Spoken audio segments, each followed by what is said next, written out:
Hi, this is the next application in Calculus with Integration. It's called Work. And the first page describes that work is the total amount of force experienced over a particular distance. And so in physics, if you've taken that, you may have learned that work equals force times distance. That in its current form doesn't require any integration, but as you can see below that, there is an integration version, which is if you have some force function f of x, then the integral over a to b of f of x dx can be described as your work. And that is the work required to move an object from A to B. For this topic, at least in my class, weight is a type of force. And so it'll be important to keep that in mind. Some units that you'll come across are newtons, which you could think of as also kilogram meter per second squared, and joules, which is a newton meter, or 1.36 foot-pounds. And so it's good to at least be familiar with these relationships. So let's just get right into the first example here. And I will warn you that I'm going to do work in two separate videos. There's 6 problems, so I'll probably do about 3 in this one and 3 in the subsequent video. So the first problem here asks, how much work is required to lift a 1.2 kilogram book off a floor and put it on a desk that is 0.7 meters high? So in this case, there doesn't appear to be any force that is given, but we know that once a book is lifted off a floor, gravity is trying to act on it. It's trying to bring it back down, and based on the units that we're working with here, meters, kilograms, the gravitational constant is going to be 9.8 meters per second squared. Thus, the force to lift it upwards must be equal and opposite. So the force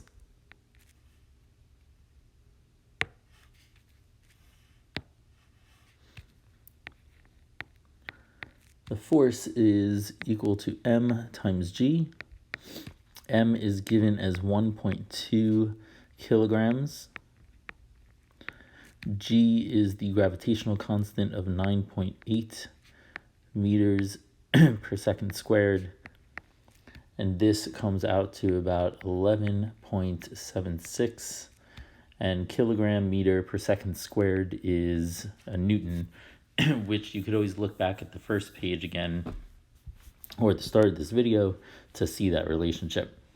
And so here is our force. You could think of this as a function. It's just constant. And so work, while you can get it as F times D, I'm going to throw an integral in here.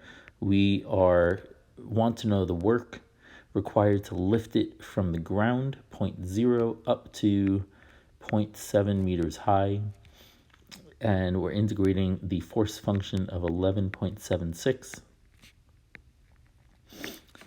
And when you integrate this, you get 11.76x, which we are evaluating from 0 to 0.7. So that's 11.76 times 0.7 minus 0, which comes out to 8.232. And this is in joules. This is a newton meter, which is a joule. So there's your first example for work. Let's take a look at problem 2. Here, a particle is x feet from the origin and has a force of the function x squared plus 2x pounds acting on it. How much work is done in moving it from 1 to 3? And so this is a fairly direct problem. We want the work required to move it from x equals 1 to 3. The force function is given as x squared plus 2x. And this is exactly what we're going to evaluate. So the integral of this polynomial is x cubed over 3 plus x squared, evaluated from 1 to 3. And so we're going to get 9 plus 9 minus 1/3 plus 1. That's going to be 18 minus 1 and 1/3 is 4/3. And if we get a common denominator of 3, that's going to be 36. 54 minus 4 is 50 over 3, which is about 16.67. And this is foot-pounds. If you want to convert that into joules, multiply it by 1.36, and you get 22.67 joules about.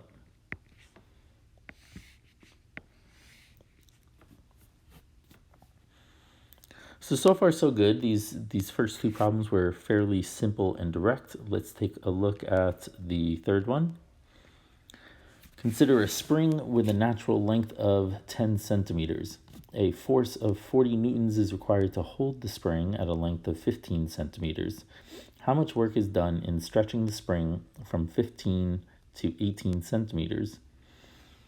So when you're dealing with a spring, there's something called Hooke's law,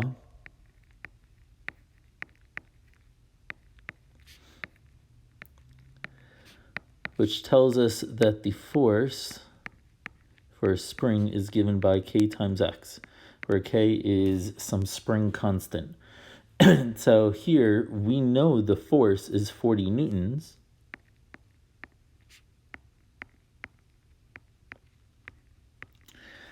And that 40 newtons is required to hold the spring at a length of 15 centimeters. Now, when dealing with newtons, remember, this is usually using the metric system in meters in particular. So all these centimeters we need to convert to meters first of all, but we also need to consider the displacement.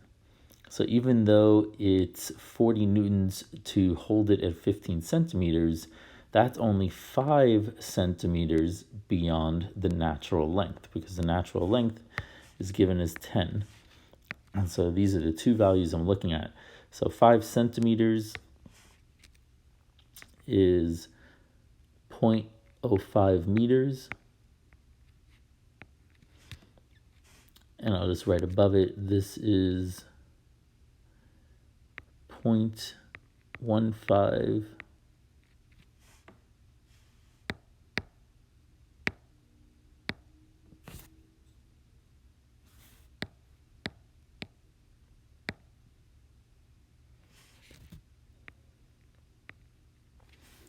Let's see, 15 meters minus 0.10.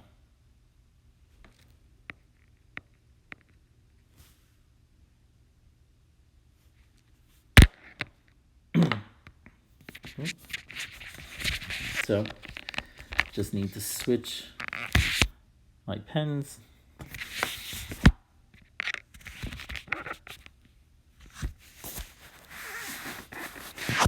And we've got 0.15 minus 0.1.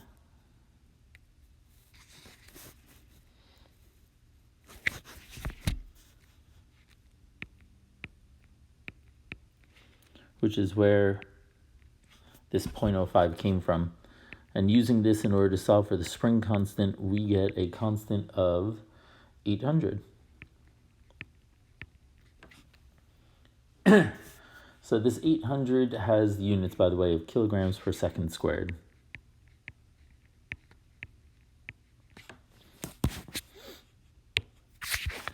Now we have our spring constant, and now we know the force function. So if we want to figure out the work required to stretch the spring from 15 to 18 centimeters, that means we are going 5 centimeters beyond natural up to 8 centimeters beyond natural. And converting those into meters, that means 0.05 up to 0.08. And our force is 800x.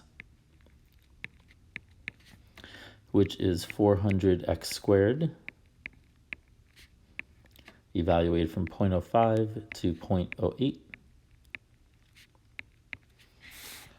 And when you calculate this, you get 1.56 joules.